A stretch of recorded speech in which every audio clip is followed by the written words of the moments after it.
উপদেষ্টা মন্ডল এবং ছাত্রদের সাম্প্রতিক সময়ের বক্তব্য তাদের মধ্যে কিন্তু একটা নার্ভাসনেস আছে। আজকে যখন আহ হাসনাত কিংবা সার্জিস সহ অন্যরা বলেন যে বিপ্লবীরা বিপ্লব করে, এই বিপ্লব ব্যর্থ হলে সবার আগে আমরা ফাঁসির দড়িতে যাব, এবং তারা আশঙ্কা করছে যে তাদেরকে ফাঁসির দড়িতেও যেতে হবে না, তার আগে তাদেরকে মব, তারা যেরকম মব তৈরি করেছে মবরা তাদেরকে হত্যা করবে, এরকম আশঙ্কা তারা করছে। তারাই মনে করে তারা আন্দোলনের প্রধান স্টেক হোল্ডার, এবং তারাই দল করবে, তারাই ভবিষ্যতে সরকার গঠন করবে। আমরা ইতিমধ্যে দেখতে পাচ্ছি ডক্টর ইউনূস তাদেরকে আশ্রয় প্রশ্রয় দিচ্ছেন, তাদেরকে যখন ইচ্ছা তাদেরকে দিয়ে আন্দোলন করিয়ে মবদেরকে রাস্তায় নামিয়ে কোনো একটা জিনিস তিনি বাস্তবায়ন করবেন, কিন্তু সেটা মবদের দিয়ে বলাচ্ছেন, ডেমনস্ট্রেট করে, একটা প্রেসার ক্রিয়েট করে একটি একটি তিনি তিনি মানে তারাই সরকার তারাই বিরোধী দল, এই একটা নাটক মঞ্চস্থ করে আজকে বাংলাদেশের মানুষকে একটা বোকা বানানোর চেষ্টা করছে। আপনার এই কথা আমি না না, প্রটেস্ট করি আপনি কথাটা আমার যে শোনেন আপনি আগে। দেখেনই নাই। না আরে না না, আমরা আমি তো কচুকা ঢাকাইছি, আপনি তো আমরা দুর্ভিক্ষ দেখেছি, আপনি আমি তো তো আপনার দেখেনই সাথে নাই, আপনার আপনার প্রতি জন্মই আমার হয় নাই। এটা না নিয়ে আমার তো না আমি না না অস্বীকার না, করছি আপনি না। না না, আপনি অত্যন্ত মিথ্যা তথ্য দিচ্ছেন এখানে। না না এই এটা তথ্যর কোনো যুক্তি নেই না না না তো। না, তুলসী গাবার্ডের কথা দিয়ে আমি শুরু করতে চাই। তুলসী গাবার্ড দুইটা বিষয়ে তার সাথে ডেমোক্রেটদের যে পলিসি, কিন্তু দীর্ঘদিন ডেমোক্রেট ছিলেন। প্রথম ডেমোক্রেটদের অতি যে যুদ্ধাবাজ নীতি, ওয়ার ট্যাকটিক্স নিয়ে তাদের তার দ্বিমত ছিল। আরেকটা হলো ডিপ স্টেটের অতি ব্যবহার।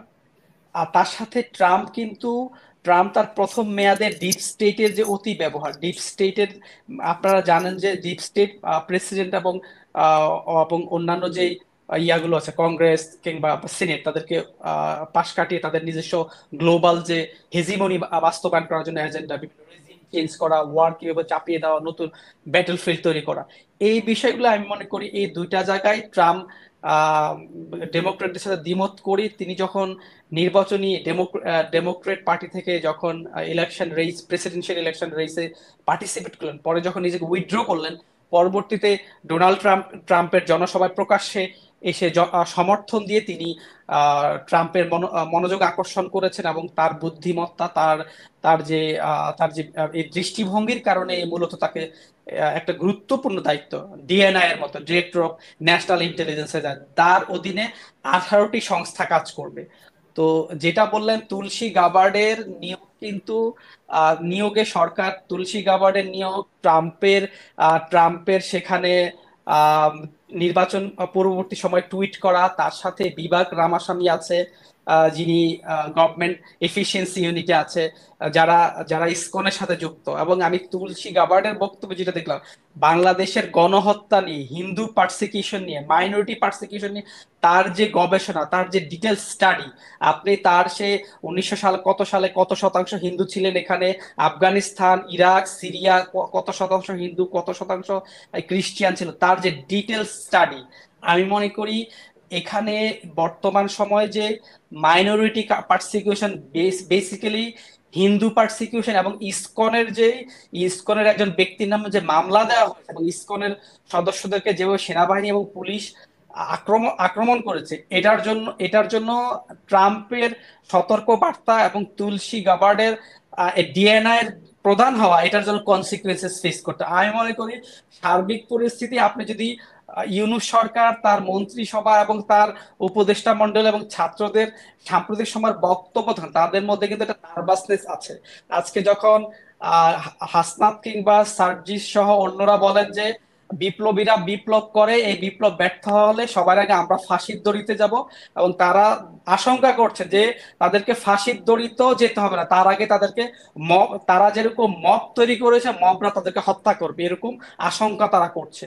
আরেকটি বিষয়, আপনি যেই আন্তর্জাতিক ট্রাইব্যুনালের কথা এখানে তুলেছেন, দেখুন, আমি সবসময় কয়েকটা কথা বলি, এটা আমার আমার ব্যক্তিগত, অন্য আলোচকরা কিভাবে নেবেন জানি না। আমি এটা এইভাবে দেখতে চাই যে শেখ হাসিনা, এই আন্তর্জাতিক ট্রাইব্যুনালে কেন শেখ হাসিনা সহ আওয়ামী লীগের লোকদের বিচার করতে হবে? কেন দ্রুত বিচার ট্রাইব্যুনাল না, কেন স্বাভাবিক আদালত না? শেখ হাসিনা কিন্তু 96 সালে আসার পরে বঙ্গবন্ধুর হত্যার বিচার দ্রুত বিচার ট্রাইব্যুনালে করেননি, আইসিটি করেও করেননি, তিনি কিন্তু স্বাভাবিক ট্রাইব্যুনালে করেছেন।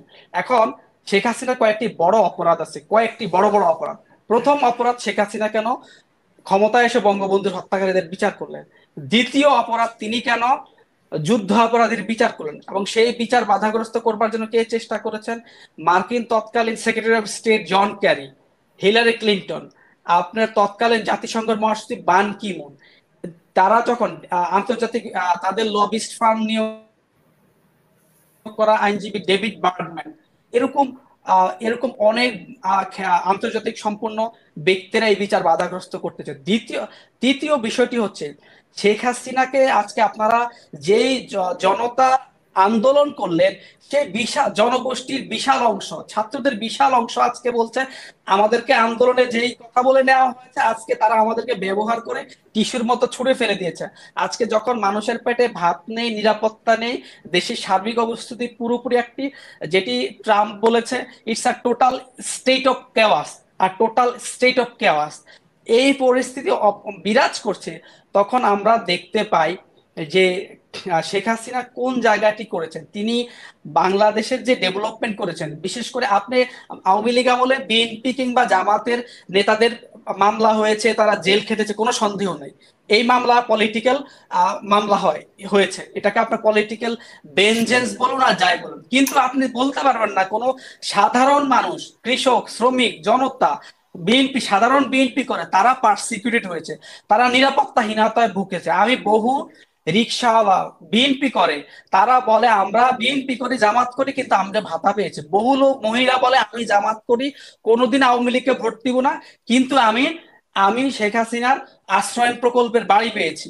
রিক্সাওয়ালা আমাকে বলে, আমি যখন দেশে ছিলাম, এই যে ডিসেম্বরে গেলাম, একজন রিক্সাওয়ালা আমাকে বলে আমি আধা বরে আগে রাত 6টা 7টা পর্যন্ত যে বের হইতে পারতাম না, ছুরি দিয়ে গুতা দিয়ে আমার টাকা নিয়ে যেত। আজকে আমি রাত 2টা পর্যন্ত রিক্সা চালিয়ে বাসায় যাই, আমার আমার এইটুকু চিন্তা করতে হয় না যে আমাকে হত্যা করবে, আমাকে হাইজ্যাক করবে, ডাকাতি করবে, আমার টাকা লুট করে নিয়ে যাবে। আজকে আমরা দেখছি এই যে নিরাপত্তাহীনতা, শেখ হাসিনা চোখে চোখ রেখে, শেখ হাসিনার কাছে কি চাওয়া হয়েছে তিনি বলেছেন, আজকে আমরা, তিনি বলেছেন আমার কাছে সেন্ট মার্টিন চাওয়া হয়েছে নেভাল বেসের জন্য, কেন? ইন্দো প্যাসিফিক স্ট্র্যাটেজি বাস্তবায়ন করার জন্য, কন্টেইন চায়না, যেটা মার্কিন যুক্তরাষ্ট্রের পলিসি, কারণ শেখ হাসিনা সেটা দিতে অস্বীকার করেছেন। এখন আজকে রেজওয়ানা যখন আহ বন পরিবেশ উপদেষ্টা হয়, যখন সেখানে সেন্ট মার্টিনে যেতে বাধাগ্রস্ত করছে, তখন মানুষের সন্দেহ আরো ঘনীভূত হয়।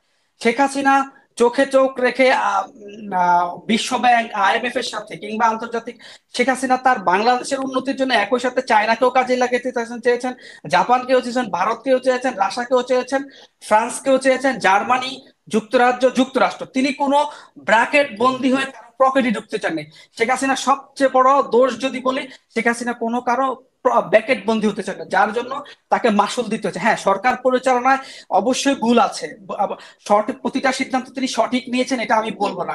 একই সাথে তিনি যাদেরকে দায়িত্ব দিয়েছেন, তারা অনেকে ক্ষমতা, শেখ হাসিনা তারা অনেকে ক্ষমতাটাকে ভোগ করেছে। সাধারণ আওয়ামী লীগের নেতা কর্মীরা ক্ষমতার কোনো ছিটে ফোঁটাও উপভোগ করতে পারেনি। যারা একেবারে নিবেদিত প্রাণ, যারা এখন জান দিচ্ছে, প্রাণ দিচ্ছে, রক্ত দিচ্ছে, গ্রেপ্তার হচ্ছে, 90% আওয়ামী লীগের নেতা কর্মী ডিসপ্লেসড, এক জেলা থেকে আরেক জেলায় থাকতে হচ্ছে, ও আরেক নিজের জেলায় থাকতে পারছে না, আত্মীয়র জেলায়, শ্বশুর বাড়িতে, খালার বাড়িতে, নানার বাড়িতে, এই করে তাদের জীবন যাপন করতে হচ্ছে। তো এই এই পরিস্থিতিতে তিনি এই আন্তর্জাতিক আদালতে যে বিচার করবেন, আমি মনে করি এটি একটি প্রহসন। যেহেতু যেহেতু শেখ হাসিনা যুদ্ধাপরাধের বিচার করেছেন আন্তর্জাতিক আদালতে, এটি একটা পলিটিক্যাল ভেঞ্জেন্স বলে আমি মনে করি। এবং সেখানে এই আন্তর্জাতিক আদালতে যে কি বিচার হবে, সেই বিচারকে প্রধান প্রসিকিউটর নিয়োগ দিয়েছে কি আপনাকে বলি, যে প্রধান প্রসিকিউটর জামাতের নিজামী, সাইদি, মুজাহিদ কিংবা কামারুজ্জামানদের আইনজীবী ছিলেন, আইনজীবী তাজুল ইসলাম, তাকে আপনি প্রধান আইনজীবী নিয়োগ করেছেন, চিফ প্রসিকিউটর, তাহলে আপনি বুঝতে পারেন।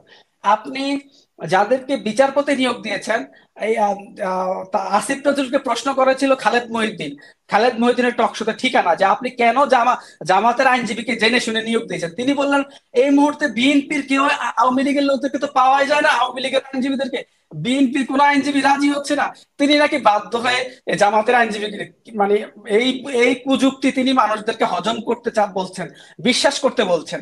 তৃতীয়ত, বিচারপতি হিসেবে কাদেরকে নিয়োগ দিয়েছেন? যাদের সাথে জামাত কিংবা বিএনপি সম্পৃক্ততা আছে। এই বিচারটা আমি মনে করি এই বিচারটি প্রহসন হবে, এবং আমি আমি সন্দেহ পোষণ করে এই বিচার তারা যদি নির্বাচন দিতে চান তাহলে নির্বাচন দিবেন, কিন্তু এই বিচার তো তারা করতেই পারবেন না। আমি তারা নির্বাচন দিতে পারবেন কিনা এবং নির্বাচনটি আয়োজন করে যেতে পারবেন কিনা আমি সন্দেহ পোষণ করি।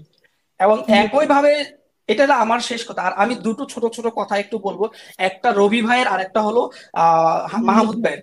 রবি ভাই বলেছিলেন যে যে ছাত্র দলের ছেলেরা জীবন দিয়েছে তাদের কথা আসে না। এখন রবি ভাই, আজকে এই ছাত্ররা তো মনে করে বিএনপি বা অন্যরা কিছুই করতে পারেনি, 16 বছর তারাই সব করেছে। এখন অনেকটা হচ্ছে আহ এই এই ছাত্ররাই যারা মুক্তিযুদ্ধে বঙ্গবন্ধু এবং আওয়ামী লীগের অবদানকে অস্বীকার করতে চায়, আওয়ামী লীগ এবং বঙ্গবন্ধুর নামকে মুছে দিতে চায়, আজকে তারা আবার এই আন্দোলনে মানে প্রাণ দিয়েছে বেশি ছাত্র শ্রমিক জনতা, যেটা আপনি উল্লেখ করলেন কোনো সমন্বয়ক জীবন দেয়নি। কিন্তু তারাই আজকে আন্দোলনের পুরো কৃতিত্ব নিতে চায়, কিংবা কোনো রাজনৈতিক দলকে কৃতিত্ব দিতে চায় না, যেটি নিয়ে কৃতিত্ব নিয়ে অলরেডি কামড়াকামড়ি, বলা যায় একটা কামড়াকামড়ি শুরু হয়ে গেছে। তো তারাই মনে করে তারা আন্দোলনের প্রধান স্টেক হোল্ডার, এবং তারাই দল করবে, তারাই ভবিষ্যতে সরকার গঠন করবে। আমরা ইতিমধ্যে দেখতে পাচ্ছি ডক্টর ইউনূস তাদেরকে আশ্রয় প্রশ্রয় দিচ্ছেন, তাদেরকে যখন ইচ্ছা তাদেরকে দিয়ে আন্দোলন করিয়ে মবদেরকে রাস্তায় নামিয়ে কোনো একটা জিনিস তিনি বাস্তবায়ন করবেন, কিন্তু সেটা মবদের দিয়ে বলাচ্ছেন, ডেমনস্ট্রেট করে, একটা প্রেসার ক্রিয়েট করে একটি একটি তিনি তিনি মানে তারাই সরকার তারাই বিরোধী দল, এই একটা নাটক মঞ্চস্থ করে আজকে বাংলাদেশের মানুষকে একটা বোকা বানানোর চেষ্টা করছেন, এবং ছাত্রদেরকে দিয়ে একটা কিংস পার্টি তৈরি করার চেষ্টা করছেন। এবং বিএনপি বুঝতে পারছেন বলেই বিএনপি আজকে ছাত্রদের ফাঁদে পা না দিয়ে রাষ্ট্রপতির পদত্যাগ থেকে বিএনপির কারণে সেটা পারেনি। বিএনপি শক্ত অবস্থান নিয়েছে, বিএনপি বুঝতে পেরেছে যেখানে কি একটি সাংবিধানিক সংকট, তারা রাষ্ট্রপতিকে পদত্যাগ করে সেনাবাহিনীকে সরিয়ে দিয়ে তাদের পুতুল বসাতে চাচ্ছেন। আর রবি ভাইয়ের একটি কথা আমি মাহমুদ ভাইয়ের একটি কথা আমি একটু যুক্ত করবো। মাহমুদ ভাই বলেছেন মোশতাক ক্ষমতা আসার পরে চালের দাম কমে গেছে। আপনাকে একটা স্মরণ করে দিই মোশতাক ভাই, রবি ভাই, মাহমুদ ভাই, যে মাহমুদ ভাই বঙ্গবন্ধু 74 সালে একটি কৃত্রিম দুর্ভিক্ষ হয়েছে, বন্যা হয়েছে, খরা হয়েছে, যার কারণে দুর্ভিক্ষ হয়েছে। 75 সালে তারপরে কিন্তু আপনি 74-এর ইমাম সাহেব, আপনি 74-এর আমি দুর্ভিক্ষ একটু শেষ দেখেন করি। নাই? না না না না, আমরা দেখছি রবি ভাই, আপনি 74-এর আমি কচু ঘোটা আমরা না না খেয়েছি, না না না আপনি এটা খান নিয়ে নাই, রবি ভাই, আপনি রবি খান ভাই নাই। না এটা না নিয়ে না না আমার না কোনো না না আপত্তি না, নাই। আপনার এই কথা আমি প্রটেস্ট করি, না না করি আপনি কথাটা আমার যে শুনেন আপনি আগে। দেখেনই নাই। না আরে না, আমরা আমি তো কচু কাটা খাইছি, আপনি তো আমরা দুর্ভিক্ষ দেখেছি, আপনি আমি তো তো আপনার দেখেনই সাথে নাই, আপনার আপনার প্রতি জন্মই আমার হয় নাই। এটা না নিয়ে আমার তো না আমি না না অস্বীকার না, করছি আপনি না। না না, আপনি অত্যন্ত মিথ্যা তথ্য দিচ্ছেন এখানে, না না এই এটা ভুল। তথ্যের কোনো যুক্তি নেই। না না না তো না, আপনি কথা নো, শুনতে পাচ্ছেন না। কিসের আপনি ট্রাইব্যুনাল না কেন শুনে করছে হাসিনা? হাসিনার ট্রাইব্যুনাল করছে, হাসিনার বিচার ট্রাইব্যুনাল হবে, ফাইজলামি পাইছেন? এটা এটা তো আপনার চিন্তা, এটা আপনি আপনার সময় বলেন, আমার সময় আপনি ডিস্টার্ব করবেন না। আপনি আপনার সময় বলবেন রবি ভাই, আমি তো আপনার সময় কোনো বাধা দেইনি, আপনার সময় আমি কিন্তু কোনো আমার আমি শেষ না করছি। না, আপনি যখন বলেন যে ষড়যন্ত্র, না না না, 74-এর আমি দুর্ভিক্ষ, এটা আপনি আরে আপনার আপনি তো কথা লেখাপড়া বলেন। করা মানুষ, আপনি আমার কথা রবি শুনেন ভাই, ইমাম আমি সাহেব, তো আপনি আপনি তো আমার কথা নিজেও শুনেন, লেখাপড়া, আপনি তো লিসেন নিজে মি। লেখাপড়া করা মানুষ, আপনি আরে না নিজে না, লেখাপড়া আপনি করা মানুষ। আপনি আপনি এটা জানেন না, এই যে অমৃত্য সেন যে নোবেল প্রাইজ অমর্ত্য পাইছে সেন, অমর্ত্য 74-এর, সেন, অমর্ত্য সেন 74-এর জি, দুর্ভিক্ষের উপরে নোবেল প্রাইজ পাইছে, আর ওটা আপনি আমি ওটা কোন জানি। এটা ষড়যন্ত্র? না, ধর, আপনি এটা আপনার আমার কথাই পড়া আছে। শুনলাম না আমি। আপনি হ্যাঁ, এটা নিয়ে আমার পড়াশোনা আছে, আমি শেষ করছি। শেষ করবেন প্লিজ, আপনি কি বলতে চাইছেন? মোস্তাকের সময় হুম, ভুট্টু, চাল এবং গম পাঠিয়েছে টনে টনে।